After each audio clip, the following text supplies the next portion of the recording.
All right. It says that we are recording. Looks good. All right. Welcome back, everybody, to the next session of the London 1888 playtest of Abyssal. I am Ash Cheshire, one of the designers. Please use they or they pronouns to refer to me. And my lovely players, we're just going to go around. You'll have a chance to introduce yourselves, and then because it's been a minute, let me know what you remember and what you're excited about that's happened to your character so far. And then after we've gone around, I'll fill in any other plot details that will help drop us into downtime. All right. Can I pass it? Learn how to point. Yeah, that way to Josie. I am playing Xandra Wood, a scrappy cop who happens to be raised by werewolves. And I'm the runt of the pack and have been avoiding them pretty diligently. And let's see, I am keen on putting this Jack the Ripper stuff to rest. Xandra's seeing it as a ignoring the plight of the underserved in the poorer areas, and is hoping to reform the police from the inside to take better care of people. Mm-hmm. She generally disguises herself as a man with the help of Reggie to pass into the police force, since women are definitely not allowed at this point. And my maybe not partner, but friend, because I'm just a regular beat cop. My friend Scully in the force, we get along well, and he's let me know that there is definitely corruption inside the precinct. And I think it centers around a creepy noble named Barnabas, who I've connected to taking evidence, and together we did some raiding. Actually, I think mostly Reggie raided him and found some missing pictures from the open case. And I have a note that maybe he has some memory messing abilities. I forget exactly how I came across that. Maybe that was a leap. And Reggie might be able to fill in more details about that. Yeah, and Xandra is a big fan of Aiken soldiers. Yes, we did learn that. Especially when in a big fancy house and you can just say you want it and someone So great. hops up to get it. Yes.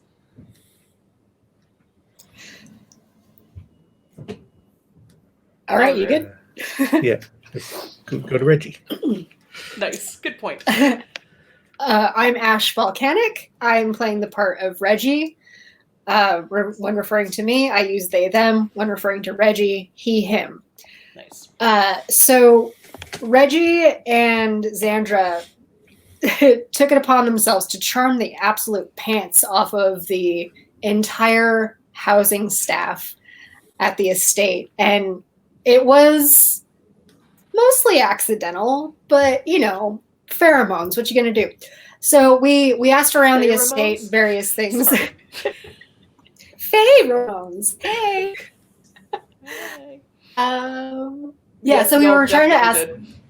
Yeah, we were asking questions around the estate. We didn't really get anywhere. Yeah. But we definitely had eggs and soldiers. And previously, yes, I managed to secret my way into Barnabas's hotel room and find all the photos that he had taken that actually should have been in the file for the case, but are now in our hands because I'm sneaky. And on to Lord Cross. Excellent. Yes, and as it would be, the case that these photos belong to is the case of my father's demise, untimely death by presumably murder. Um, these photos give us almost more questions than answers about the case. And certainly among the questions we had was what was going on with my father. So we returned to the manor house, or I returned to the manor house and brought my compatriot along. And again, learned more questions than answers because it seems that my father and I now share a bitten lineage, um, which is quite distressing, I must say. And I am curious to know what's going on. Why Frobisher, our butler, seems to know what's going on, and why my father swore him to secrecy. There's much yet to discover, and we shall see what happens. And up to you. Excellent. Thank you. Yeah, that was a great summary, actually. Oh, Ash, you are You're- currently muted, and so we're hearing you through Right. Josie's Hello. microphone. Okay, so that was a great summary. That covers pretty much all of the points that I would have wanted to hit. Let me just make sure that that is true. Yeah, and then more details will come out as I tell you a little bit about your hard choices that your characters are going to be presented with now that we are headed into downtime. So, yeah, y'all had a lovely morning the next morning at the manor. The night was, for two of you, it was undisturbed and just glorious.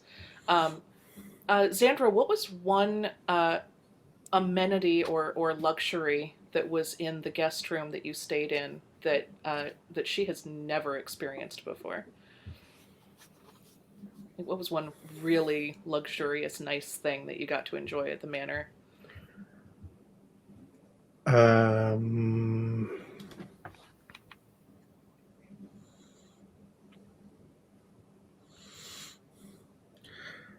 a soft mattress that was stuffed with something other than hay. Absolutely. That bed was glorious. And Reggie, what was one thing at the breakfast that he can't stop thinking about? I think I'm going to have to go with the various juices that were available because how in the world would Reggie have access to juice as a stable boy? Right. So yeah, having apple juice or orange juice or hell, even tomato juice was just phenomenal. Excellent. And Lord Cross, is there anything? Were there any instructions that you left with Frobisher upon your departure? The instructions that I left would be to write me daily with updates on the goings on, as well as to keep a special eye on the Dorville. Is it Dorville? No, I have to remember my notes. Dorval. Mm-hmm. Dorville. On the Dorville estate, because my relationship with Dorval was already complicated and has only become more so. True enough. Is the Dorval estate near to this one? Yes, it's just on the other side of the village. Okay. A couple of miles away. All right. So you asked Frobisher to keep an eye out on the Dorval estate.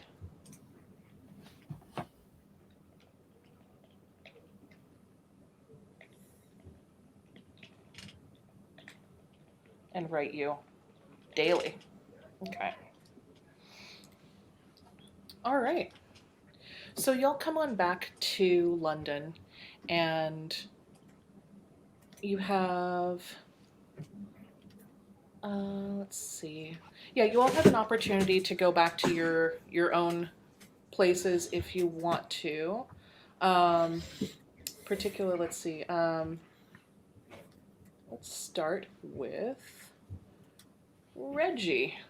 When you go back over to the stable, the stable's in a bit of an uproar, actually, because remember that hoity-toity guy that you got into a scuffle with, who was asking a whole bunch of questions at the stable, and you got yourself into the mix. It was the incident that you described that helped us set the group reputation. That Reggie had inserted himself into a situation and gotten into an altercation with this hoity-toity guy. That was a while ago. I don't actually remember the details of it. That's okay. It was a while ago in game time, or in our time, but in game time, yeah, it was probably like a couple of weeks ago or so. Okay. Well, he has sent a threatening letter to the house, not just the stable, accusing the house of one of their ruffian stable keeps attacked him, and he is demanding redress. So that's an issue that is currently up. However, on the other hand, you also find a little note that was dropped off by Shyla, the apothecary, who was looking into non-herbal, non-medicinal means of altering memory. You had asked her to look into that, and she has dropped a note by saying that if you'd like to come by the apothecary, she has some information. Right. So while I don't necessarily recall the supposed attack that I did, which is obviously a farce, I do recall that, I needed to speak to Shyla about getting Sergeant Scully's memories back. So, ultimately I could give that guy a reason to think that I attacked him. Like, oh, you wanna feel attacked? We can make that happen. So it would seem from the reaction of the people in the stable and at the house, your stable family are concerned about your position in the house, and they're concerned about possible repercussions.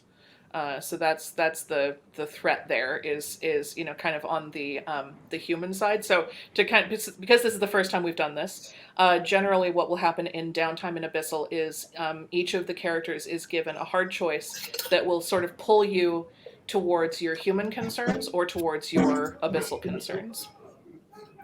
And so this letter from the Toph, who is threatening to cause problems, would potentially have some surface heat attached to it if it doesn't get addressed. And then, of course, the other side, you could potentially lose an opportunity to get some information about memory alterations to help forward your abyssal endeavors. So you don't have to decide right now. You can think about it for a second, because I'm going to present all of them and then we'll kind of work through things. Okay. Cool. So, Cross, when you arrive back at your Hyde Park apartment, there is a couple of pieces of mail waiting for you, neither of which you expected. One of them is a very formal invitation informing you, I guess we could use the word invite, but it kind of makes it sound like it's optional, informing you of an ambassador's ball. And there is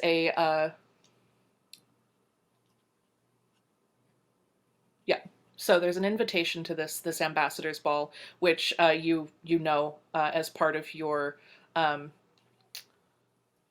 your responsibilities as a lord.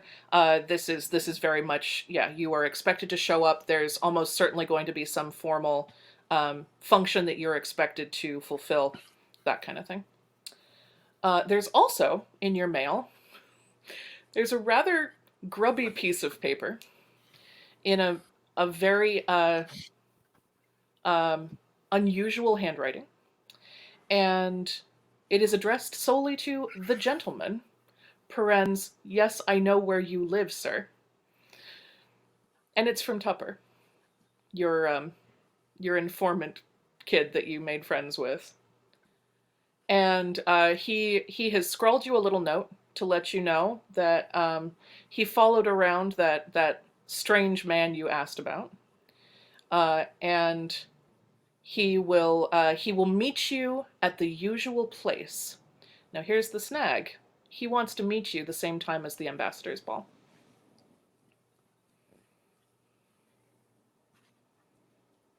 All right. And Xandra. So you get back into town. Um, where do you stay? Are you staying at the base of operations or? That's the house. Yeah, the base of operations is Cross's the house? Finsbury Circus flat that Lord Cross secured for you all. Yeah, and I think we have special accommodations there. Yeah, you're able to stay there if you want to. Not Some of necessarily us might comfortably. need to.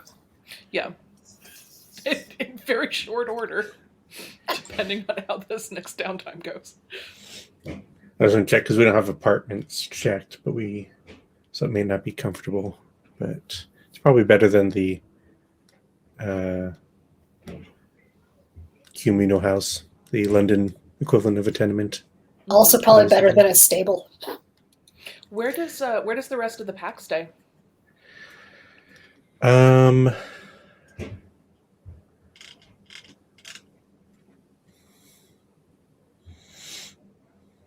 not sure. I mean, I figure they have a some kind of common house that might be their own, but would normally be for like maybe a dozen families.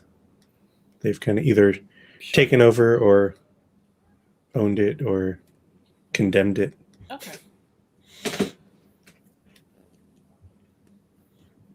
So where do you head back to when you get back into town?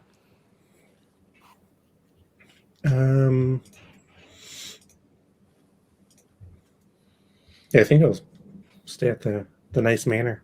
Okay. I think, yeah. I mean, when we get back, that's probably where I'm You laying head back my to the head. base of operations? Yeah. Sounds good. For downtime, I was thinking, I guess depending on how immediate things are happening, I was thinking of making some money. So basically just doing my job. And there will be some additional downtime actions available for all of you to spend. So yeah, you can probably get away with doing multiple actions. But we can negotiate that after you all decide what it is you want to do. So when you get back to the flat, Granger has a note from Scully for you, which is asking you to please get in touch with him as quickly as possible. He has some important things he needs to discuss. You also, however, let's see. Your pack is also in the vicinity when you get back. You know this because you can smell them. And you can tell that they've been looking around for you. And because it's pretty strong, their scent. Like they've been by here frequently and recently, trying to find you throughout the night and the day that you were gone.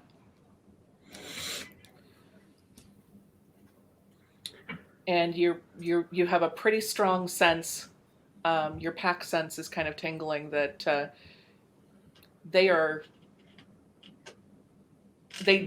need some time with you. Yeah. You really need to go and spend some time with your pack. or else they're possibly gonna escalate with you a little bit All right. because they're very confused about what it is that you're doing and who you're hanging out with. It would seem, Yeah.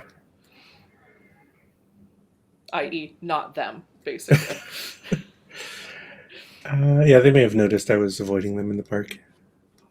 They definitely noticed that you ran away from them. Yes, yeah, they picked up on that. Okay, so those are your hard choices. And so now we're going to go into downtime. You'll each have an action of your own that you can take. And then there are the 2 communal actions if there are additional things that y'all want to negotiate. So does anyone know which of the choices, or some third, ignore both of them and go your own way, that you want to do for downtime?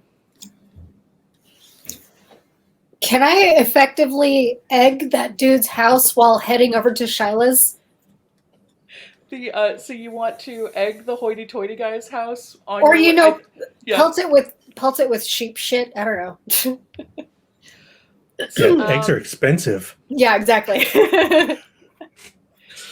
Let's see. He definitely left his name. Why don't you give me a fortune roll, and we'll find out if he actually left his address.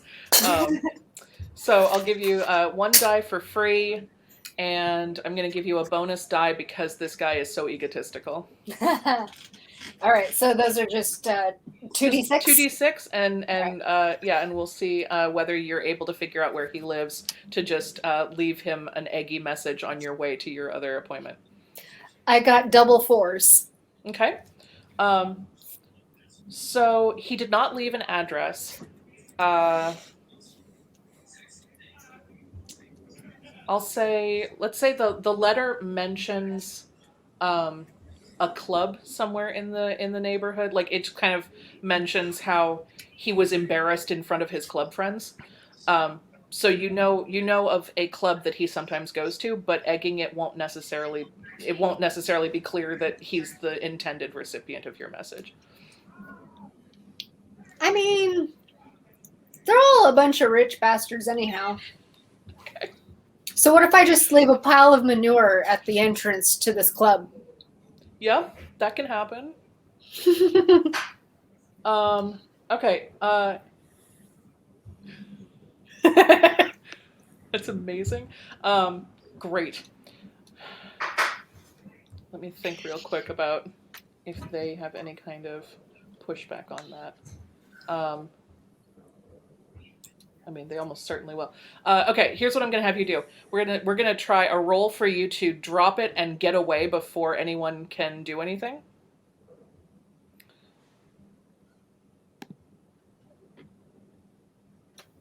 Oh, that's an excellent question, Brian. Brian asked if we got an advance at the end of the manor house, or is it not a mission?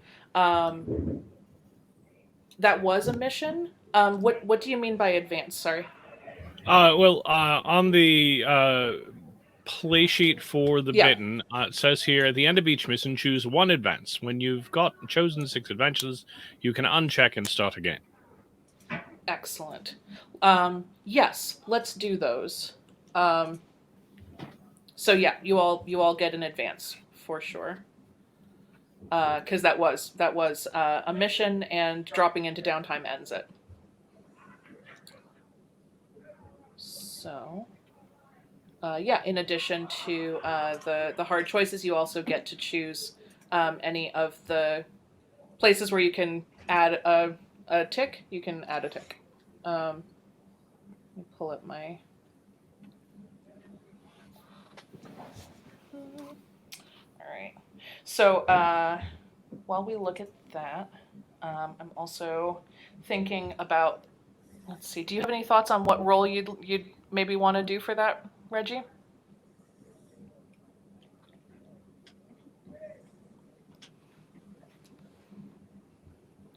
For the dump and run? For the dump and run, I think that's probably going to be something having to do with abyssal nature. Okay. Because it's not like I'm going to be gaining a shred of humanity by doing this. Well, no. Is there an action that you think you could roll, or is there a power that you want to use?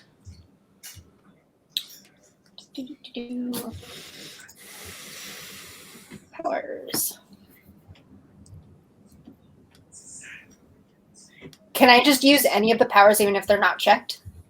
No, you do need to have earned them. Okay. And Yeah. that's what the advances will get you. Okay, so then I could choose to advance and choose a new power right now Let me take a look. because of the previous thing. Let me take a look at your character sheet. Hold on. Oh, why is it not in here? Because it's not a doc. It's another thing. Okay. Here we go. There's your spreadsheet. All right, so let's see. Yes, you could do that.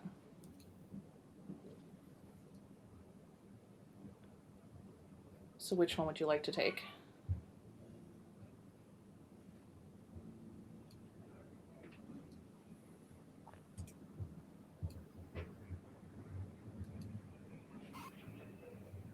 Yeah, so the advances, as you can see on the spreadsheet, because Laura loves us so much and put it in here for all of us, at the end of each mission, you can choose one advance, and when you've chosen 6, you can uncheck and start again.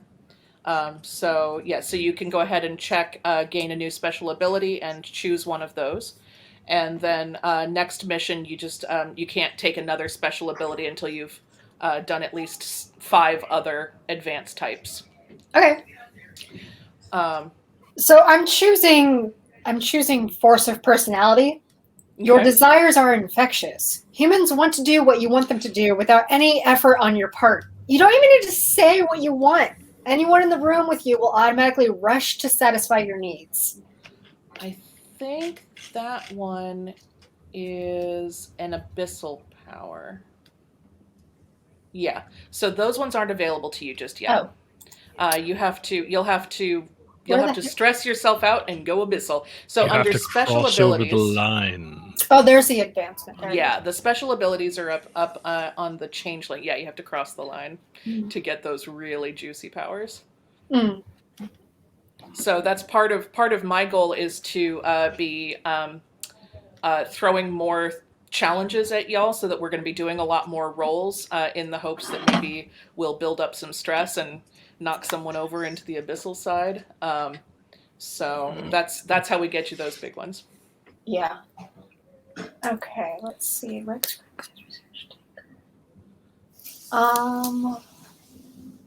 see. So I'm yeah, gonna go with the prowess action, cool. and then I can increase one of those. Okay. I'm gonna increase creep to 2. Beautiful. So I'm going to creep up to the establishment, the Okay. club, and drop a big old hot pile of manure And how are you transporting this manure? in a. In a hod, of course. You got a sack over your shoulder? Yeah. Okay. So you Nobody's have- gonna look twice at some schlub like me walking down the street with a sack of manure over my shoulder. They're probably gonna, avoid me even. You know, you do make kind of a good point. It's not the most unusual thing to see coming down the street in this time and place. Yeah. Yeah. All right. I'll let you just have that roll. We're gonna call it. Yeah. Go ahead and give me a creep roll. Okay, so that's a D6 plus 2. It's 2d6, and you take the higher result. Okie dokie, 2d6. I got a 3. Uh-oh. Ruh-roh. This did not go smoothly. Yeah, so okay. So you stroll up to the front of this club that you've heard mentioned in this guy's letter, and you casually kind of sling this bag down, and you're getting ready to kind of take off, and Ooh, let's make it interesting. Okay, so you turn, you drop this bag, you turn, and do I want to pull him in? You find yourself suddenly face to face with the guy that you sleep power worded back at the Penny Sleeps. And he looks at you, and he looks down at the bag that you've just dropped. And he seems to recognize you. And he's gonna haul off and try to hit you. He's gonna try to hit me? He is gonna try to hit Why? you. I'm so tiny. Because you knocked him out. You broke into his room and knocked him out, and now you're dropping manure all over the street. Can I don't know, can I beguile? What is beguile? Can I beguile him? You can try. Beguile would basically be sweet talking your way out of this situation. Is there any way I could talk myself out of like having knocked him out with just a word? Like, you must have been really drunk, dude. You're just gonna try to explain away what had happened? Yeah. Okay. So yeah, he's looking, he's like, wait, I know you. You're the one who broke into my room. You put some sort of... Oh, that's it. You put magic on me. I'm not gonna stand here for that. And he's pulling back. What do you say? I say, what the fuck is magic, bro? And also, wait, no, I first say, stop. So he actually like literally stops in his tracks. Yeah, he sure does. But he is not happy about it. Oh, definitely not. And I say, what the fuck is magic, bro? And then I use that opportunity to run the fuck away. Okay. So, let's see. Dashing into a nearby alley. Yeah, right? Okay, I'm going to have you do another creep roll for that to be able to evade and get away from him. Okay, so that's a 2, and I would do 2d6. Mm-hmm. I got a 5. All right. So you do get away, but what is something identifiable of yours that he manages to grab off of you as you flee?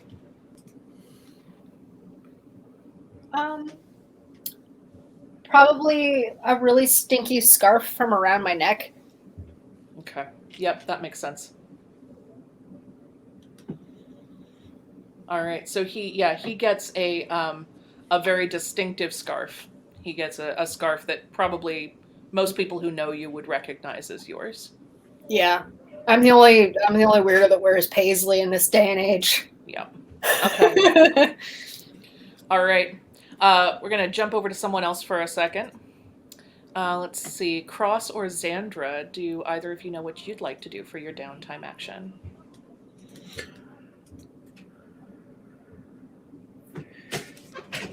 Yes, but I think my downtime action of going to work would put me on the path to Scully. Yeah, that's true. But I was thinking that I get ambushed before I can talk to Scully. All right, so you're calling in a pack training. Yeah. Cool. So my full intention is go see Scully, but the pack finds me first. Excellent.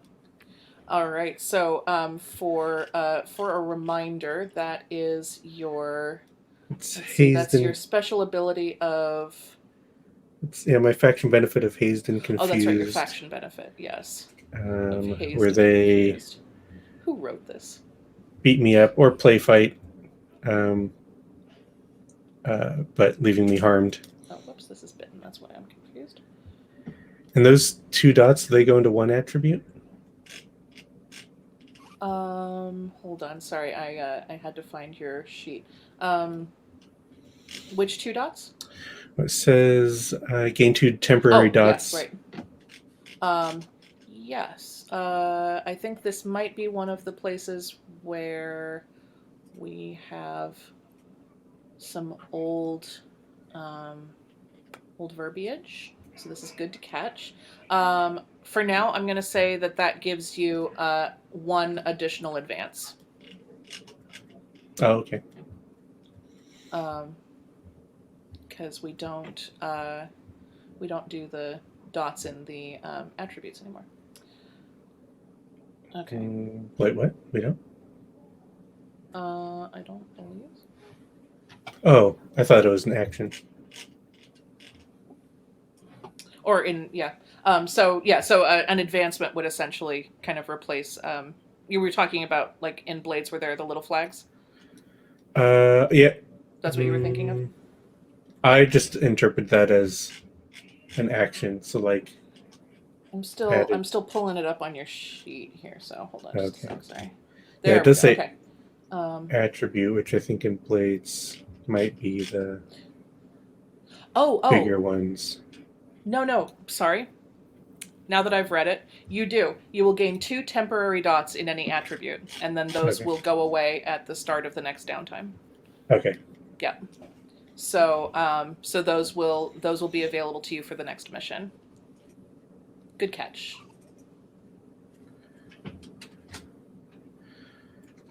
I'm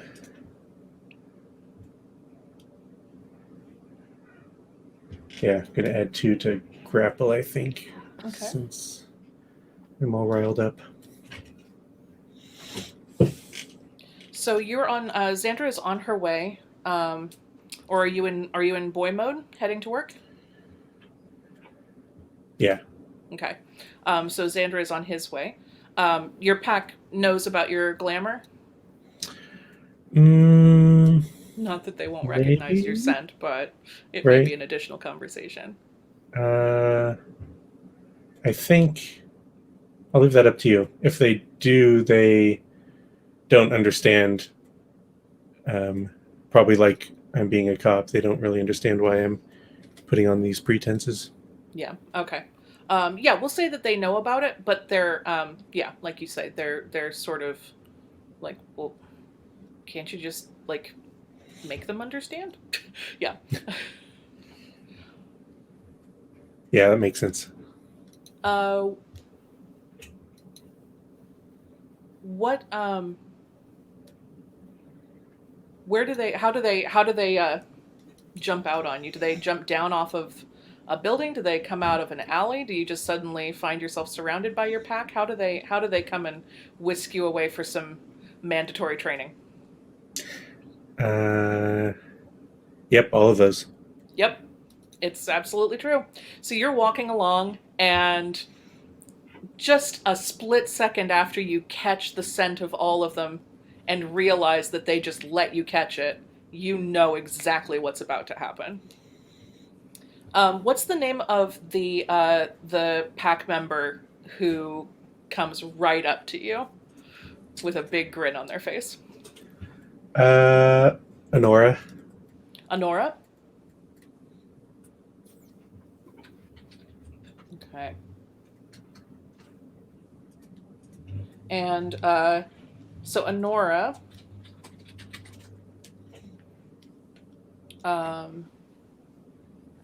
and what are Honora's pronouns? She, her. She, her. So Honora steps up in front of you and gives you a big grin and says, "Guess what time it is?" It's teach the runt time. That's right! In fact, what do you think, everyone? I think it might be chase the runt time, because you haven't been running with us lately, have you? Define lately. Oh, Xandra wants to play word games, Pack. They are not having it. They are going to start chasing you. All right, so we're going to do a run with your pack. And let's see, do you want to... you don't have any stress right now, so there's really nothing stress. Oh, you do have 1 stress. So you can resolve that if you would like, since you are indulging your abyssal nature.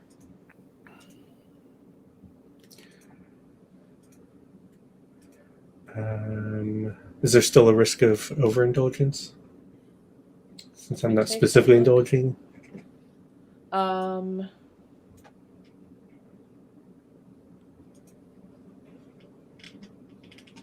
That's a really interesting question.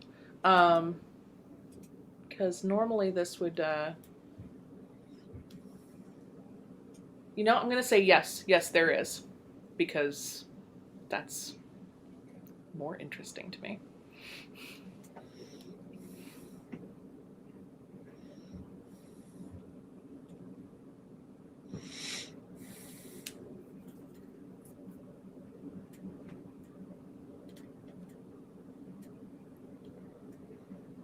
So, because they're playing Chase the Runt, this means that you get to decide where you run, and that will determine whether you're going to generate 2 surface heat or 2 shadow heat.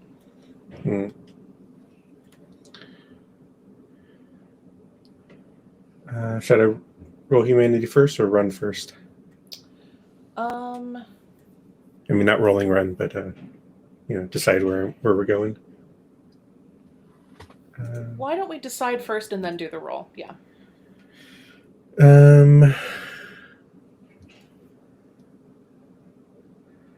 I think I would run towards a park, wooded area, try to get off the streets. Mm-hmm. You can do that. So that's going to be some shadow heat. Mm-hmm.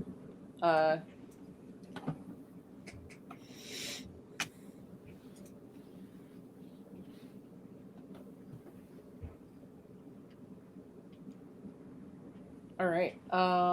Go ahead and give me a humanity roll. Let's see how this goes. So I have 4. Okay. So I'm definitely going to overindulge.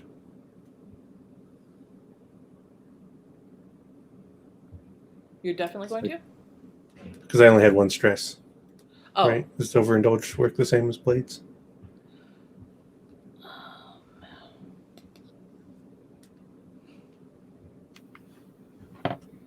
These are excellent questions. These are the questions that are important for playtesting.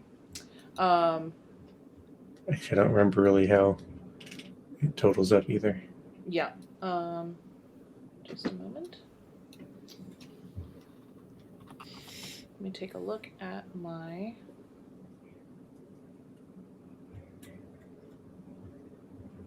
So many windows.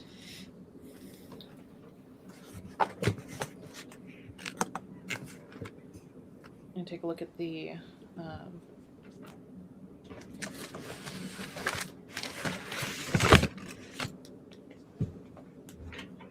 quick reference. Let's see what we've got. Okay.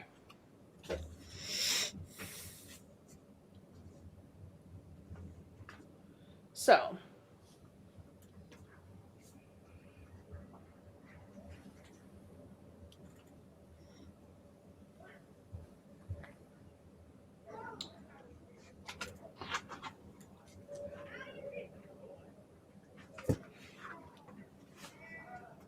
I believe, let's see, what is your trigger?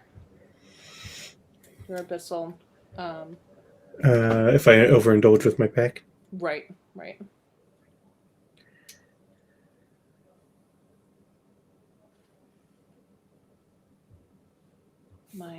My quick guide does not have the detail that I want. So I'm going to, I'm hesitant to make definitive statements because I'm just not certain about it, and I also want to double check some of these with Laura. Yeah, but for now, I was going to say, yeah, it does seem a little weird that the more humanity I have, the more likely you are to get, yeah. So that's the part that I don't have a specific mechanic in our quick start about. So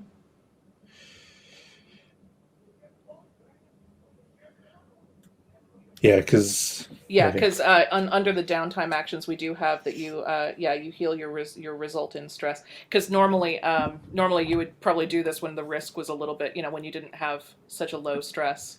right. So let's say for this time I mean, that you're not indulging your abyssal nature, you're just doing the faction benefit. yeah. We're going to say that playing Chase the Run is not the same thing as choosing to fully wolf out. Okay, So we'll say that, we'll say that for this time. And then I'm going to find out how to put the screws to Xandra a little bit better next time. I will get better at making that a reasonable risk to take her over into the abyss. So for now, we will just say that, so that's going to be your downtime is getting yourself those 2 temporary dots through. Well, that's mhm. not a downtime action normally. They wanted to see me for something. They did, yeah. So that's what I was going to say is we'll say that you got to do the run with them, and then we're going to do a little downtime bit with your pack for some narrative downtime stuff instead of Abyssal Indulgence. Does that sound good? Yeah. Cool. So we'll still decide you still want to take them out to a wooded area. Mm-hmm. Okay. So you all run, they chase you. Why don't you give me let's see, how about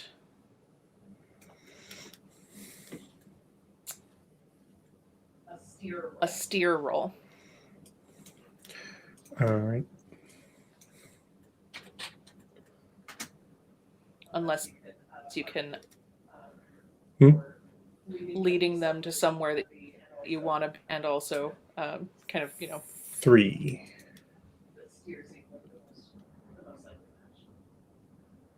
Oh, your camera's frozen.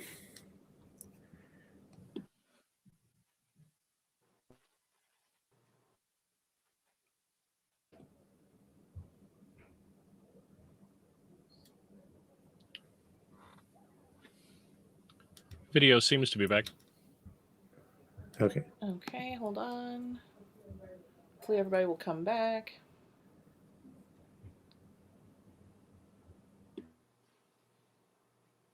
It got very choppy. Yeah. And I'm told the internet outside of the Bay Area is even worse. Really? Okay. Looks like we're all back. Yeah. All right, excellent. So I got a 3. Okay. So I'm going to have you take some stress. Let's say you take 1 stress from this. All right. Because it's just, they're working you hard and it didn't go great, right? What was one thing that Xandra just like, oh man, no, that shouldn't happen. Like what goes wrong at the end of the chase here? Describe what stresses you out.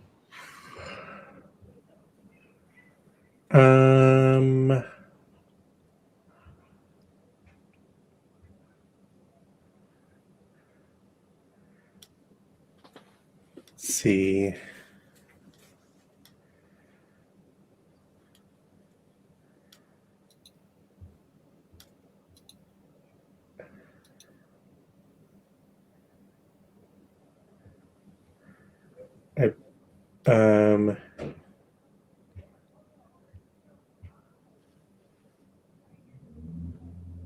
Basically get like trapped between them and a pond and try to make a swim for it.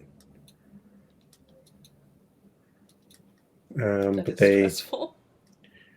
They just most of them circle the pond and like 2 of them jump in and just drag me out.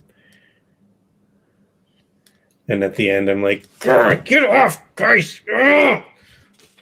Excellent. Yeah, absolutely. So they do. They pin you to the ground and wrestle with you a little bit. And then, everyone kind of sits back and calms down. Um, and Honora sits in front of you and says, "All right, so that was a bit of fun. So, who are these new people you're hanging out with? You're making us jealous, you know." I found this upper class twit that like has spare rooms and I get to sleep in a nice bed. Mm-hmm. Are you domesticating yourself? It's not domesticate. I'm grew up human. It's not domestication. Some of us grew up human. You have us. What do you need them for? It helps me figure out this bloodthirsty maniac that's killing innocent women. Oh, you think we're not concerned about that? Of course we're concerned. You could be working with us and we could get this taken care of. Instead, you're hanging out with it. Do you know? Do you know what that upper class twit is?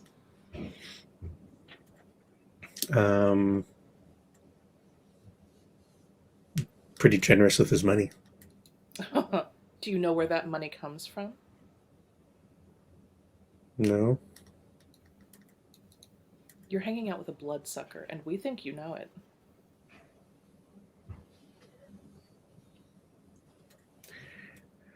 She may or may not be clearly trying to lie to them. That's reasonable. Do you want to make a roll to see if you can convince them that you didn't know this? Sure. What would you like to use?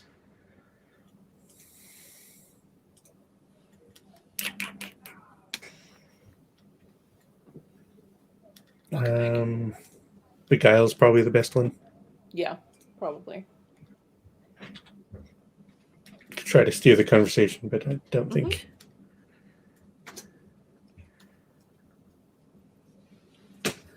2.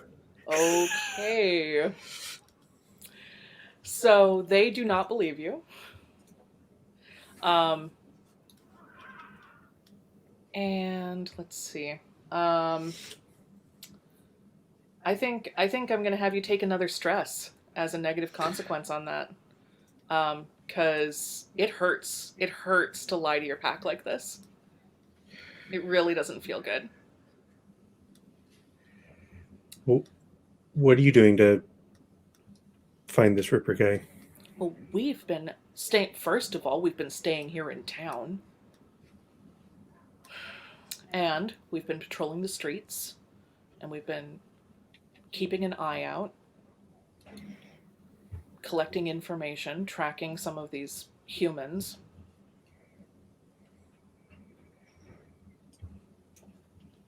Anyway. I got one you can track. Well, who is that? It goes by the name of Barnabas.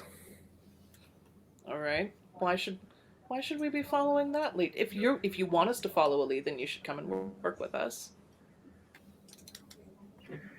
I think he might know what's going on. He's certainly messing up the police investigation. More about this police. They won't even let you be who you are. They won't even let you be the human that you are. Never mind be the fullness of what you are. We accept you. We love you exactly the way you are. There's potential there.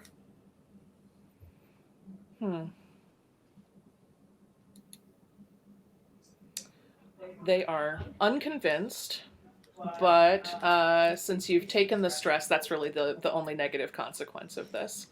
They can see that it doesn't feel good to you to be lying to them this way.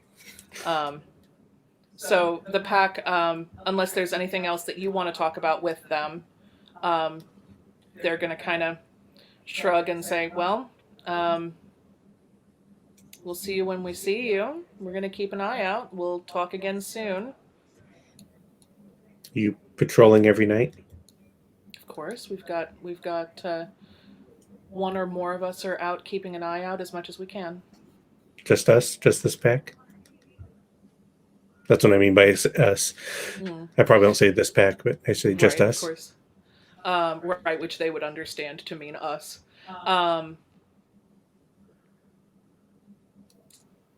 They're not sure. I mean, yes, us. Maybe other packs. It's not uncommon for multiple families to be moving around those neighborhoods.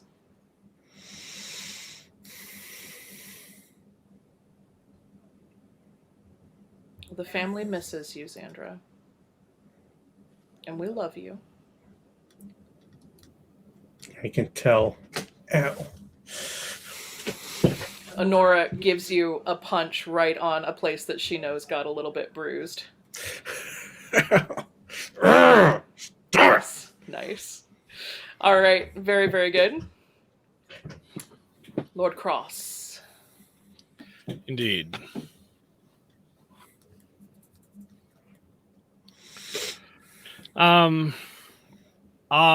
During my as part of my advancement, I purchased the gain a new special ability. Excellent. Which better one did you than choose? human. Pardon? Nice. That was all I was asking, was which one you had chosen. There we are. Yes, better than human, and Yes, we'll see if indeed. it comes into play. All right, so that one allows you to do something truly superhuman, but you have to mark a harm condition in order to do so. Cool. Right. So I'm going to make my way to see Tupper, but before I do, I'm going to make sure that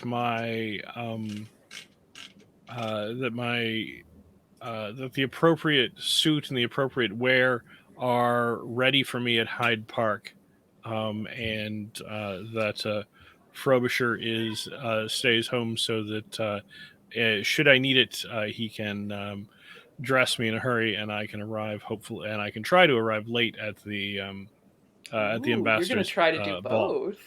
I'm going to try my damnedest to split the. Well, I'm going to see if I can. If I can't, there will be consequences, but we'll see what happens.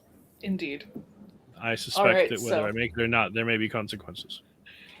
All right, so you're gonna go and meet up with Tupper, huh? Yes, indeed. I'll plan to get there early. All right. So yeah, he mentioned in the note to meet him at the usual place. Which means returning to or going to Spitalfield and finding him there. Yes, indeed. Josie, I just went ahead and muted you so that we don't have the echo out of my my speakers and yours. Yes, okay, so you're gonna head over to Spitalfield. Mm-hmm. Back to the corner where the two of you met the first time. Indeed. And what are you wearing this time? This time I'm wearing just a something upper middle class overcoat and as nondescript clothing as I can find without actually being too poor. All right. So you do stand out a little bit still, but not quite as much as you did the first time. And I will turn down any of the lovely ladies who attempt to proposition me. And let's see. This is not what I'm here for. So yeah, Tupper shows up and he spots you and kind of gives you a little sort of nod, and then he slips into a pub that's nearby here on the corner. He just kind of ducks and turns into the public house. I will make my way into the public house. All right. You see him as you come in. You see him making his way back to a secluded little room in a back kind of darkened corner where the two of you, it Mhm. looks like, can probably sit and talk quietly.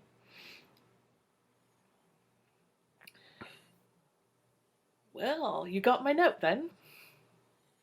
I did. What You can I see do he for you, young man? you see he's sort of meaningfully looking at the menu over by the bar, and he says, "God, you know my memory's better when I've had a meal. Oh, those pies sure do smell good. Anyway, I guess I'll see what I can remember for you, sir." I will slip a couple of shillings onto the table. Oh, very kind, sir. Very kind indeed. He grabs those and goes up to the bar, and it would seem that he is known here. Mhm. The bartender glances over and says, more food for you," and he's, "Hey, I've got money this time." And he slaps him down, and the pub keeper seems surprised but pleasantly so, and happily takes it. And a moment later, he comes and sits down with two actually very nice looking pies, and a little mug of small beer. He's got some watered down beer. And then he also has a pint of a stronger ale. So he kind of bundles these over and sets them down and gives you a little head cock and says, "So what are you having?" "Nah, I'm just joking." And he pushes these towards you.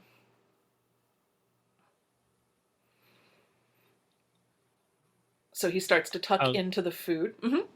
Mhm. How are you today? "Oh, I'm better now." He's eating quite happily. Does seem to be a very hungry kid. Um, and he says, "All right, so down to business, eh? I'll tell you what I As found you out." wish. "Oh, where are my manners? How are you, sir?" I'm just fine, Mr. Tupper, thank you.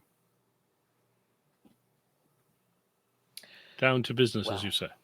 that's right. With all of the formalities out of the way. Now, here's what I found out about your fellow. He's a real, he's a lot like you, actually, sir. I mean, I mean that in the most general sense. Um, he, uh, he has a bit of money. He doesn't live around here, but he sure does hang out here a lot. Go But, on. well, he doesn't act right for money. I think he's new to it. I think it's hard to, it's hard to put my finger on it. There's something off about him. But he's been hanging around in the neighborhood quite a bit, and he knows those policemen.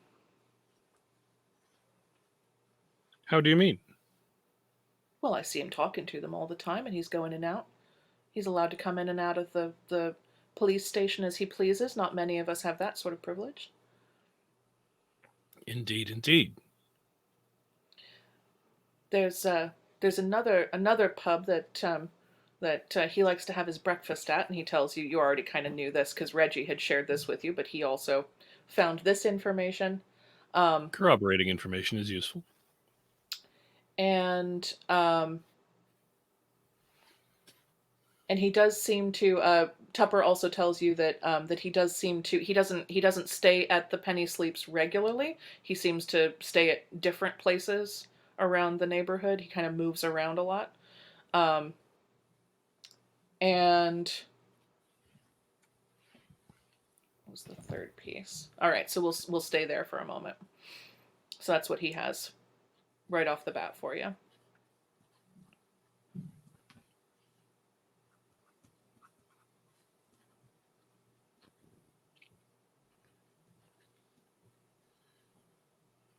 Is this useful, sir? It is indeed. You know, I could probably dig up some more if there was a bit more, you know, behind it to keep me going.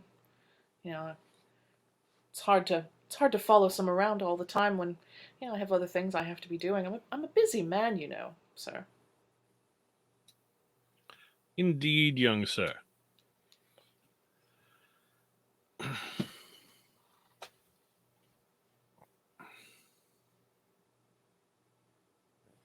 Um,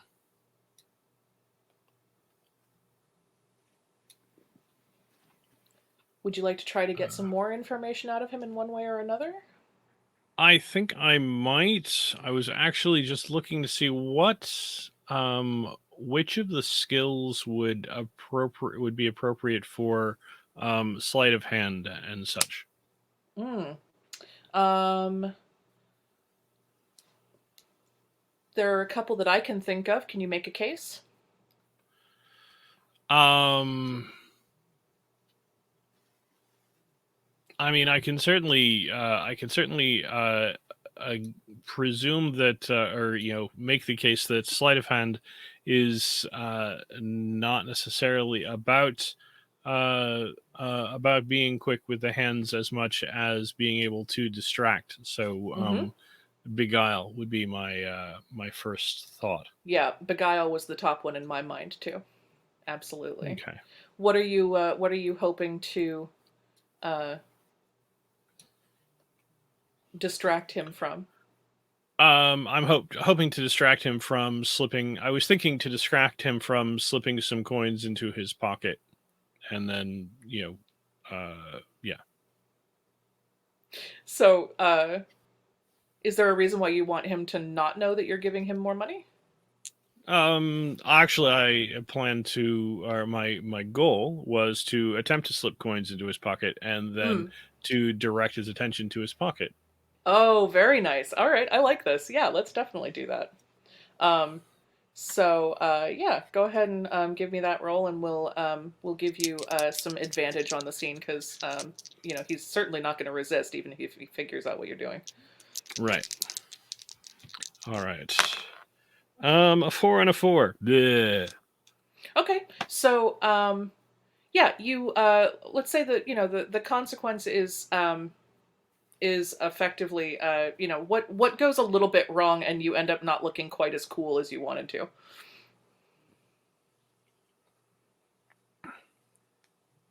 Um, perhaps perhaps as I'm distracting him, I with my other hand I aim to drop coins into his pocket, and I miss.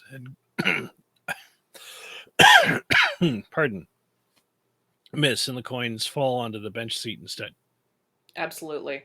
Yeah, so you're kind of talking, and you're doing what seems like a very elegant, subtle gesture. You're just kind of like, you have your hand sort of hovering above, and you think you've aimed it perfectly, but then when you release, there's suddenly a rather loud clattering, and he kind of looks down and goes, "Go, sir, you don't have to throw it at me." But he happily picks them up and puts them in his pocket and says, all right, look, I'm glad you're enthusiastic. I appreciate it." But he's a little bit like, okay, all right. And I'm gonna say on a 4 that you don't get any additional information from him right now, not from that roll. All right, very well. Um, let's see. However, let's say. Um,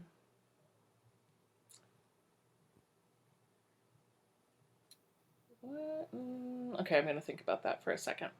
All right, so we're actually a little bit past our hour mark. So why don't we go ahead and take a brief bio break, um, and I will think over that question and then a few other things, and then when we come back, we can resolve downtime and get the gang back together at the base of operations and see what you. Oh no, actually, when we come back, we're going to see if Lord Cross is able to make it to his party. And then we'll see what other resolutions of downtime we need to do for everybody. All right, so Very well. Back in 5. Back in 5. All right.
No doubt the very moment that I was to turn on the microphone, I found a bit of rosemary in my teeth. Had to turn it back off again.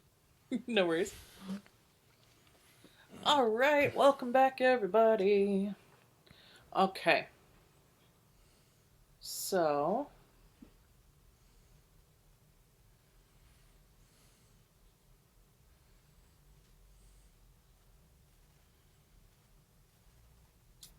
I was supposed to spend that time thinking about an additional little tidbit that Tupper was going to offer you.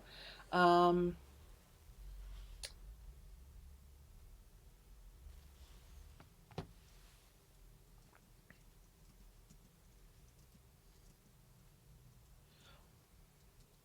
what is Lord Cross, or Brian, on behalf of Lord Cross, what is the name? It need not be a real one. I'm not hearing anything. Of.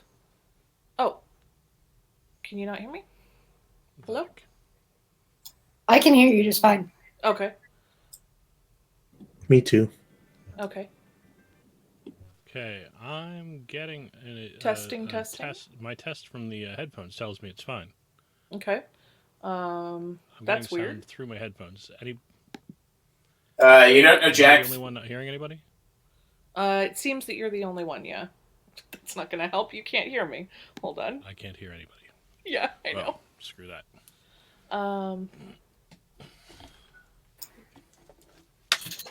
Nobody? You can hear nobody?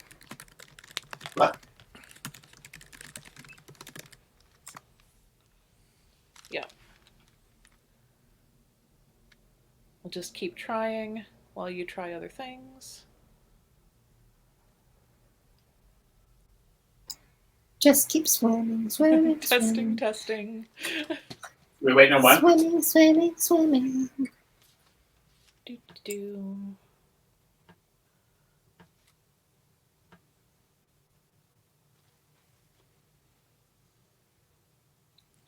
Can I get someone to Testing. unmute and say something who isn't Ash? Because I can't hear anybody.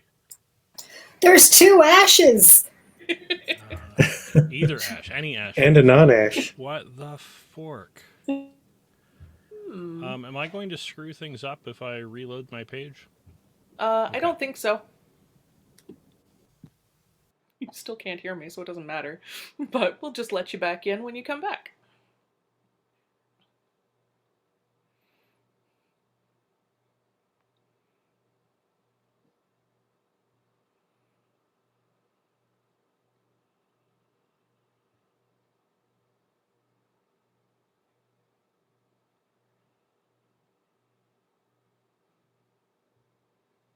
There he is. Ah, Welcome now I back. can hear everybody. Yay! Thank you. Excellent. I don't know what happened, but I wasn't hearing anything. I mean, I was getting the test sound in both the AirPods and the headphones, but it That wasn't is actually weird. coming across. But Internet apps do weird things. That's true. fair. That is true. Computers only do exactly what somebody told them to do, but not necessarily you. Yep, precisely. Unless they get hit by an interstellar particle and Mario makes an amazing jump that no one expected. Yes. Oh, universe, you so wacky. So I was just asking you, Brian, for a name. It need not be of an actual club, but what is the name of a particularly fancy gentleman's club? Yeah. The Icarus. Yeah, that's a good name. So Tupper finishes his small beer and his pie, and he says, "Actually, he was talking about.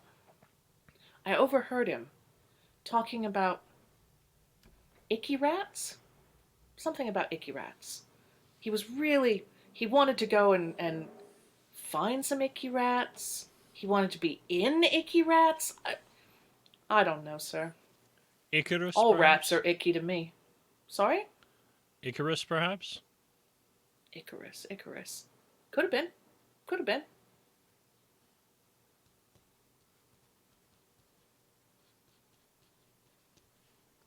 Thank you, Mr. Tupper. Is there anything else?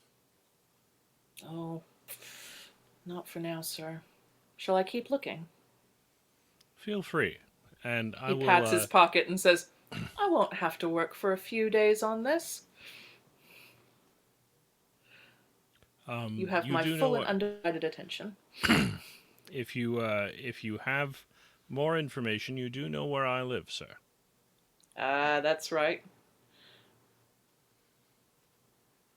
Well, it's been a pleasure, sir. I hope you don't mind if I Likewise. leave first. Sure. He gets up and takes off pretty quickly.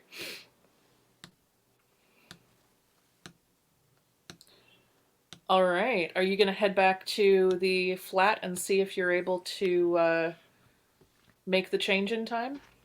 I am. I'm going Okay. to, wait, basically as long as I can possibly make myself wait. And then I'm going to leave the pub and duck into a darker part of the street, make, or an alley, make, one or two turns, so that nobody knows exactly who or where I am, and then I'm going Excellent. to, try running at superhuman speed back to Hyde Park. Okay. Are you going to use What your could newfound... possibly go wrong? What could possibly go wrong? You're going to use your Use newfound my power? newfound power. All right. What harm are you going to take for that? I'm thinking probably hungry makes the best sense. Uh-oh. What could possibly That'll go be wrong? fine. Everything is fine. I'm not interested in aged or obsessive, so hungry has to be it. Okay. All right. So, we're going to have you hightail it back over. You've taken your harm, so that takes care of that. I was going to... so I think what we'll do is we're going to do a fortune roll for this whole endeavor, of trying to get back to the apartment as quickly as possible, get dressed, get cleaned up, look presentable, get over to the party, and not have committed a faux pas. Trying to eat my cake and have it too. Indeed. So I was, you get one fortune die for free. I was going to give you one additional one for having used your power, because that really did, you basically almost teleported home. I mean, if I'm going to have vampire powers, I might as well have some cool ones. That's right. And I think, unless you can think of anything else that's particularly working in your favor to try to talk me into another die, I think 2 is about what I'm willing to offer. I did specifically attempt to get things set ahead with Granger, so that so that everything was laid out for me in advance. That's so I true. would ask if that might count for an extra die. If it does, yay. If not, I understand. Yeah, that'll save some time, because Granger's good at what he does, and he is, when he heard that you would be going out and coming back and needing to change quickly, he is remarkably cool with just going along with this. So, All right. Yep. So you get back in really remarkable speed, and then you're able to get dressed at human impressive speed. And I suppose that actually this might actually count as, I don't know, this might be one of the bonus downtime actions that we get for having a valet and a cook. Basically making this easier, but that might also be the represent the die. All right, so 3 dice. I got a 2, a 4, and a 6. All right, we'll go ahead and take that 6 then. I'm sure you won't argue. I won't. So you just magnificently, you just an incredible streak through town, out of the Spitalfield neighborhood, through over to Finsbury Circus. Yeah. Past Finsbury Circus. Oh yeah, to Oh, Finsbury Circus. all the 'Cause way. Oh, that's, yeah, you're not going all the way back to yeah. Hyde Park. Okay. No, I would have to. Yeah, I'd have to go to Finsbury Circus because that's where Granger is. Right. Yep. Okay. So you have made it back over to the flat. He is ready and waiting. He practically opens the door for you to flash, flash Gordon your way in.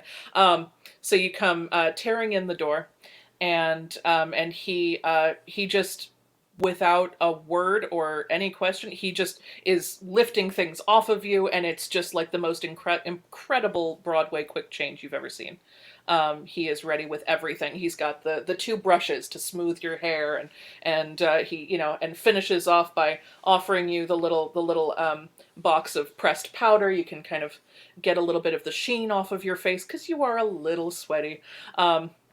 So he offers you that, and you're very hungry, which gonna go off to a bunch of humans. So he has you fully ready, and he even had a cab ready and waiting for you. He had anticipated your need of rapid transportation, and so that is also already waiting outside when you get home. Excellent And so work, you Mr. you Granger. do you make it to the door as just the last couple of people are getting in, because people like to come in and be announced, and so it does take a second.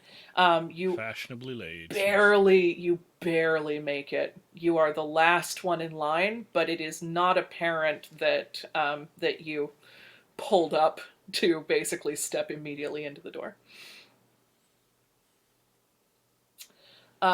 Excellent. Well, good for you. Look at you. So unless there's anything that you would like to do at this little event, we can say that that effectively you managed to fulfill your human responsibilities here. There's a little some sort of ceremony about this ambassador who's being welcomed to town, and so you're expected to be charming and polite, and you absolutely do. Very well. That sounds great. I don't know that there's anything in particular that I want to do other than be charming and polite, and hello, fellow humans. Nice. Um, Who is one person here? They're not part of the peerage, but maybe connected through the ambassador or someone who let's see, what question do I want to ask you? Who is the person here who you have to put on the most convincing fake smile to put up with? Who is the person who is just, oh, great, okay? I think that would be Father Raymond Davies, Oh gosh, yeah. the nearest vicar, the vicar of the church in the the vicar of or not vicar. No, a bishop. Let's see, he Since would be, this is okay, yeah, bishop, yep. This is a high-powered party. You Right, would this is a absolutely high-powered have some party. bishops here. Bishop Smallwood Bishop is there. Smallwood, got it. And I'm not sure if he's a local Anglican bishop or if he's a Catholic bishop attending with the with one of the ambassadors. You get to decide. Excellent. And what is it about him that just annoys the heck out of Cross? Okay, now we're gonna make him Anglican. He's just small-minded and peevish, and also way too much into my family's business. Perhaps perhaps his diocese is encompasses the vicarage that attends to the town and the manor. Excellent, absolutely. So he slides up to you and gives you that obnoxious smile and says, "Ah, Lord Cross, God bless us running into one another again, my dear, dear friend, and good Lord. We haven't we haven't seen you at the town church much, but I'm sure now that you are the lord of the manor, we may be seeing you more, I hope." We shall see. I certainly do spend a fair bit of time here in town, as do you, Bishop. Not spending nearly as much time in Hampshire as one might expect. Well, I have so many important duties that I must see to. I'm spread quite thin, don't you know? And as he laughs and turns his head, um, you notice his a little vein on the side of his neck. It's Just just, a little it's arterial not, bump, yeah, it bump, bump. just, mm, dang, that looks good. Um, And maybe also his high blood pressure is really annoying. yeah, you can hear his high blood pressure, and you're just like, I could really do something about that, but probably shouldn't. Probably shouldn't. Um, Excellent. All right. Since it is downtime and you got a 6, I'm just going to leave it there for now, but we do have you good and hungry for going into the next mission, which is exciting. Indeed. All right. Did everybody take an advance of one kind or another? Excellent. I took more prowess. Okay. And what about downtime allowed Xandra to increase her prowess? Getting beat up and running through the park. Yep, that checks out. And how about Reggie? What advance did Reggie get?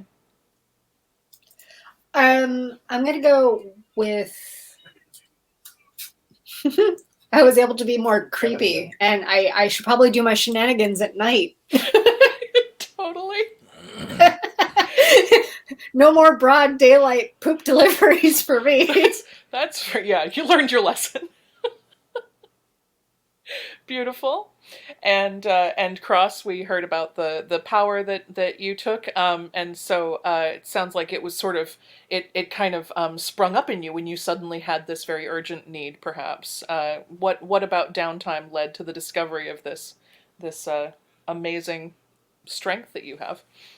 I think it may have been the simply him realizing that the situation with young Tupper was just taking too terribly long, and he didn't think he was going to actually be able to. And then in a panic, he just started running as quickly as he could. Perhaps he wasn't able to find a cab while he was on the Mm-hmm. main street, and then ran as quickly as he could, and turned out that he could run a whole lot faster than he got to Finsbury Circus, much faster than he might have imagined he might have. Absolutely. How exciting. Beautiful. All right. Well, that concludes our downtime. And so we drop into free play. Uh, did I get Yeah. my downtime money? Oh, right. You want to go and do some work, right? Yeah. Okay. So I did like Brian's proposal that the second action will be one of the group additional actions. So Josie, um, if you want to have Xandra go to work.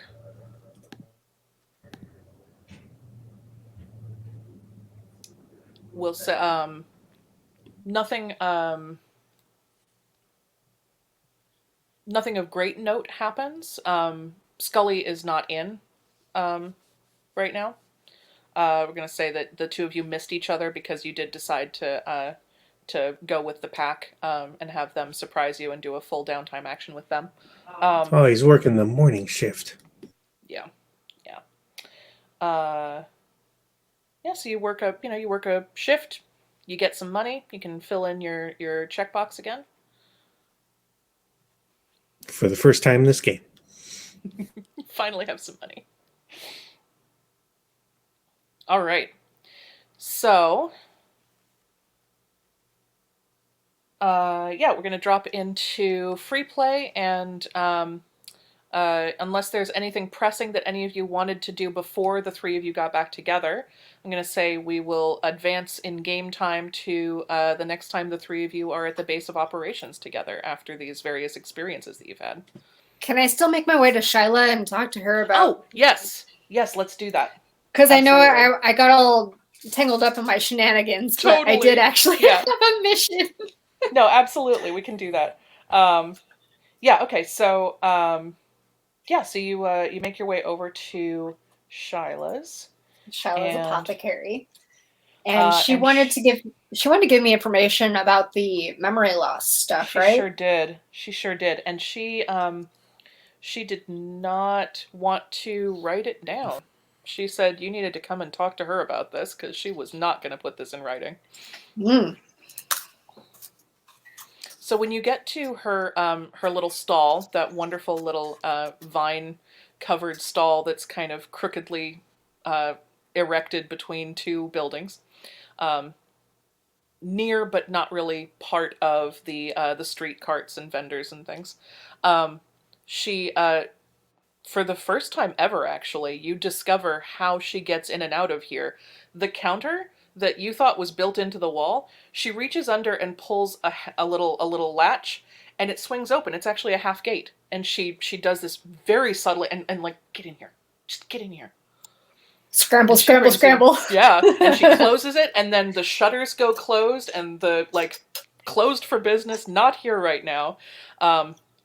And she takes you into the back of the apothecary. So, like, she's got this little merchant shed that she sets up in the merchant square that just, like, shutters itself. That's awesome. Yep, I love much. it. And when you get into the back, you realize that this is actually, it looks like it's literally like a caravan that was taken off of its wheels. Okay. And that's what has been just sort of like rolled in and dropped here and then turned into her little apothecary. Mm-hmm. And so she brings you into the back, and you discover that this is actually, it looks like this is where she sleeps sometimes too. Because there's some cloth, and she brings you over and hey, it's still better than the stables. Right. She says, sit down. What have you gotten me into? Reggie sits on the floor, not on her bedding. And she makes a couple of little cups of tea, and she hands one to you, and she comes and she sees you sitting on the floor, and she says, well, at least put a cushion under you, and she kind of like throws a pillow at you. And then she goes and does sit on her comfy bedding. Comfier than the floor, anyway. And she just looks at you and says, Reggie, look, I don't know what you're messing with now. I've always known there was something a little odd about you. You've got a glimmer in your eye that I don't know. I love it, but I don't trust it sometimes. But now you've got me poking around. Do you know the kinds of things that people have been telling me? Go around, start asking about ways to affect memory. First of all, they all think I want to do this now. I don't even know why I was asking so many people. She describes to you a kind of, it seems that you may have inadvertently put not a full power word on her, but a little bit of fey suggestion, to where she was actually she was asking around a little bit, and wasn't even sure why she was so determined to find this information for you, possibly at a bit at the expense of her own reputation. But what she tells you is that among some of the other apothecaries, this is a recognized thing. This is something that people know about. They've been referring to it as the brain fog, and there seems to be it sometimes seems to be something that is done to people, but it also is something that they've seen happen to people who go into certain parts of the city. Particularly into some of the more polluted areas. And so, one theory is that it's just the effect of the smog. This is pollution, polluted air getting into your lungs, and those who could potentially afford to go to maybe a countryside sanitarium or a spa, go and get some fresh air, get a little possibly a hot spring somewhere. You just need to go Right. and get some healthier air into your lungs. But she also tells you that she's not entirely sold on that, because she works with clearing toxicants and things, and the description that you gave sounded considerably more than you would expect from just getting a snoot full of soot. Yeah, this seemed more directed and like specific. Like, you need to forget these memories with regards to this event. So I don't know if this miasma effect is. What? I don't know if this miasma effect is actually what I'm looking for, but it is useful to know what Shyla has given me. So I thank her very much for her information that she's provided, but also tell her, like, no, it has nothing to do with the pollution. It has to do with specific people and specific means of erasing specific memories. Because it's not that they've just had a general fogginess, but it's like they generally don't know something that they already did. So I don't think it matches. Well, there was one person I talked to. Now, I'm not going back there, and you can't make me, no matter how pretty you are. But if you wanted to go and talk to this lunatic, well, I suppose you could go and talk to him. He's an unusual fellow. I find him very upsetting, to tell you the truth. Lunatic isn't kind. That's not the word that I want. People who've been touched in some way and they suffer greatly. That's not him. This is something else. She describes to you a man who is kind of known in this neighborhood. You've actually heard about this guy as well. Let me make sure that I'm getting my details right here. But he hold on. Let's see. Oh gosh, where is he? I will get you more of a description. But he seems to have an affinity for this this fog, this the polluted air. He believes that it is more than pollution. This man believes that there is some intelligence in the fog or in the smoke, and he has been attempting to commune with it, which has really pushed a lot of the people away from him. People are not interested in having this conversation. But she mentions that several people did say, well, you could go and talk to him. So she passes that along as, like, I'm not going to do this, but if you were to decide to do this, that's entirely up to you. Well, okay, so she got me some general info about general forgetfulness, but she also got me a lead on the specific memory erasure. Yep. So I take this as a win. Totally. So the two of you, you have a nice chat. She threatens you a couple more times to stop sending her on these bizarre missions to go and ask strange questions that make her seem like she's up to no good. Do you even attempt to promise not to do that, or? No, but instead what I do is I'd like to give her some of the money that I've kept from Lord Cross. Nice. To tip her for her, her endeavors. Sure. What's her disposition with you right now? Her current disposition, she used to be mad at me for knocking over things, but I placated her with ambergris. So I think I think she's kind of fond of me at this point in time. Because, like, I replaced entirely what I destroyed and also didn't skimp on the replacement. Yeah. Yeah, her disposition is already at a 2. So that's pretty good. You need 4 more. So her disposition is at max with you. So instead what I'm going to do is I think it's 9. we're going to say, let's see, we'll figure out some way to give you a bonus off of that at a future date if the two of you interact, because she's already up at max disposition with you, but that's Okay. a very generous thing to do, and she will remember it in the Yeah. verbiage of another game that isn't this game. Well, I definitely don't want to have put her at, or I don't want to have put her in any sort of danger, especially asking questions that she apparently wasn't willfully asking. So yeah, to you got a really good roll on the previous request, the project. So that's why that influence happened. Yeah. So I'll tip her for her efforts. Very kind. Yeah, she is delighted, of course, and she she thanks you, and you have a nice evening together. It's nice. I got me a girlfriend. Right? It's nice to have an apothecary girlfriend in town. Beautiful. All right, so that concludes our downtime actions. Beautiful job, everybody.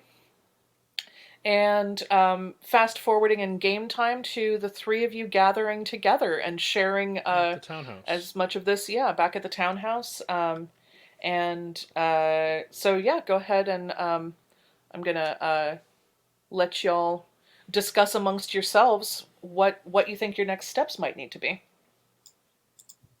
So I would like to introduce to the group the information that I acquired from Shyla with regards to the unusual fellow. We weren't given a name. I'll get something for you. Yeah, so this unusual fellow who has an affinity with the miasma, who may actually be the one that's directing these forgotten memories or something. Yeah. I don't know. So like I want to talk to the group about this weird dude who apparently communes with the pollution.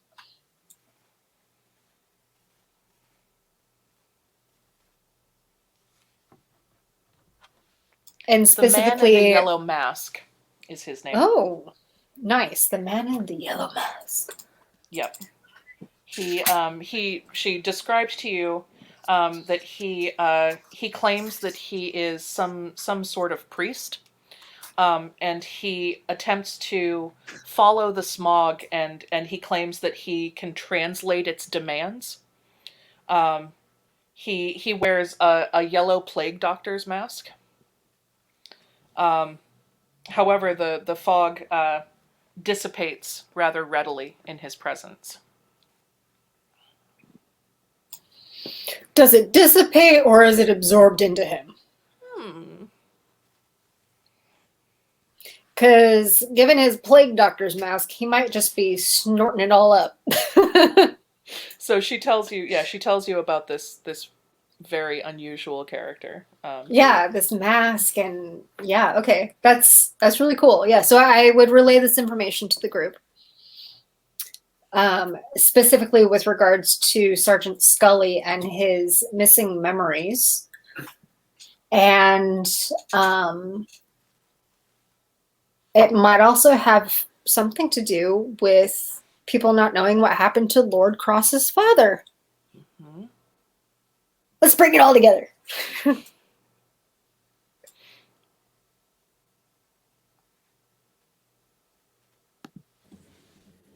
This dude might know. He sounds pretty messed up. He sounds pretty messed up, but he might have information as to, like, maybe who contacted him to erase Sergeant Scully's memories. Or, like, did he do it at his own behest? Or is there a bigger, deeper secret to London? And all of these things can be true.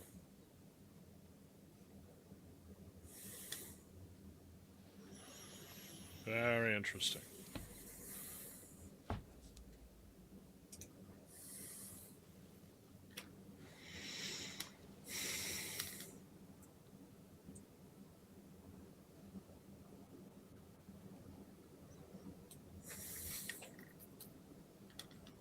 Any thoughts on your next mission? Y'all want to go talk to some weird dude in a yellow mask?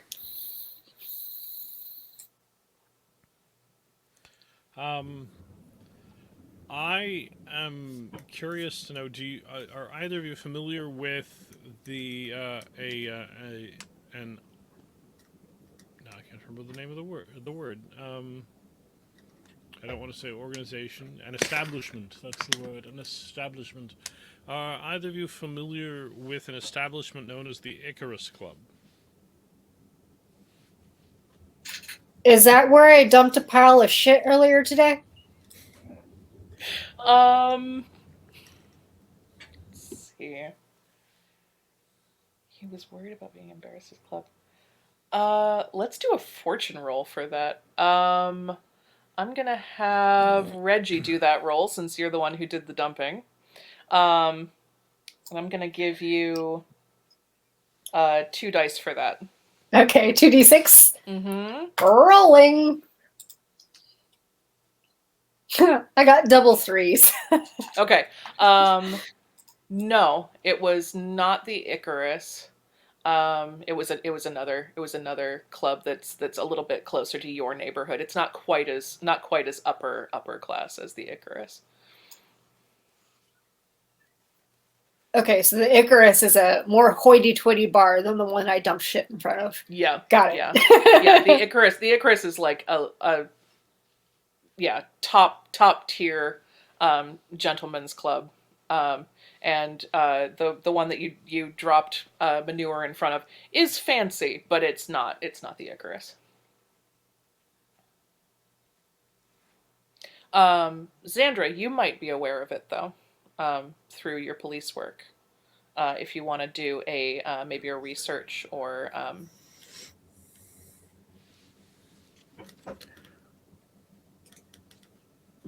probably like a research roll. Try and remember.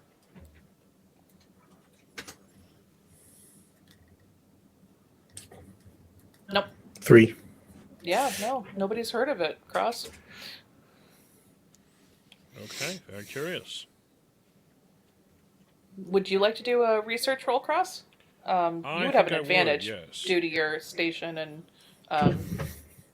who you hang out with. I would very much like to do that. Yeah. Let's see. With you, I'll even let you pitch a different a different action to roll if you want, because of your position. It wouldn't necessarily have to be a research roll. If you can come up with another one that has a convincing argument, because of the advantage that you have. I think that certainly being connected with high society and being affiliated with my own club, and I would think that having a nice lunch at the club and trying a mingle roll might actually get me information about this other club. I don't know if it's a rival club or if it's just another club that is slightly down market from ours. Yeah, I'll say even a mingle roll. You don't need to narratively go and have a lunch. We can just have a mingle roll represent kind of how well you have listened and talked to other people socially, and how much you've picked up about that. Absolutely. Marvelous. Absolutely. Then let's roll and let's see what we do. I see a 4 and a 5. Okay. We'll take that 5. The name definitely rung a bell when Tupper said it. You've heard of it. Everybody's heard of it. And you feel like you know somebody who recently said that they had gotten invited or something. Like it came up really recently, but you just can't quite catch it. Gotcha. All right. Some more research is definitely some more research or some more investigation might well be useful there. But and that's Barnabas who is connected somehow to the Icarus Club. Yes. He was talking about, yeah, Tupper had overheard him saying how he really wanted to get into some icky rats. Yeah. Right. Very good.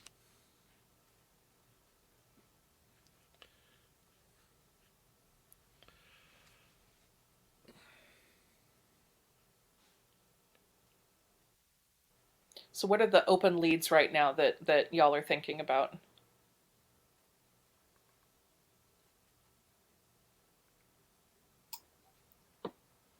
The yellow masked individual. Mm-hmm. Maybe the proprietor of the Icarus Club. Right? Maybe try to find some more information about Icarus, or chase down the Barnabas lead that way in some way. Has much time passed, or is it basically the evening after we went out and did stuff, or because I'm wondering if I've just had bad luck not meeting up with Scully, or if it's starting to seem suspicious. It's been a little bit of column A, a little bit of column B. I mean, Scully had told you that he was told to leave it be, and to kind of hands off on it. It could just be that the two of you have been scheduled off, but it also hasn't been a whole lot of time. Let's say, maybe a day or two. I think the only lead I was going to say I have no leads, but actually the strong lead I have for anything is hooking up with the pack or packs on the Ripper patrols.